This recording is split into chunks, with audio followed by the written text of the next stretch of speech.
lừa này nhớ em mòn khúc to sang là ổn lừa này nhớ mòn chàng đồn ổn đi ngột về thọ bố chi nhớ hơi đơn ta ổn định về thọ bơ rừng tình ta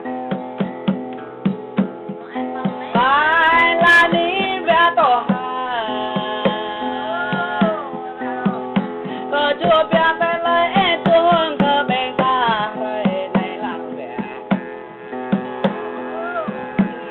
để ngược để cho em tôi để còn tay ở bên dương bên ta vẻ em tôi dương cả đi hàng ở mà là ở vẻ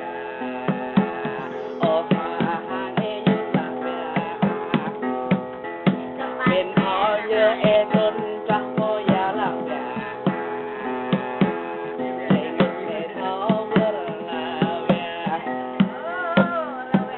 và thao nhớ đã trai rồi nên là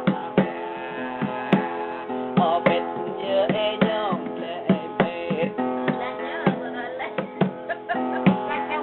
nhớ em có em môn khơi non là đi ở vẻ đi cuốn em non đi rồi đi cuốn bài là đi nong mà kìm mà phải là đi nong mà kìm ê hụt kiêng tay phong mòn ê là nong mà kìm ê hồng kiêng hôn là mòn kìm để ngột để thọ bố chinh nhớ hơi hay là hôn anh bé thọ lười dương cô ta ê đồ họ kê niềm cơ bên ta là đi nong mà đi ê chơ ê ta họ nong họ ông ta ê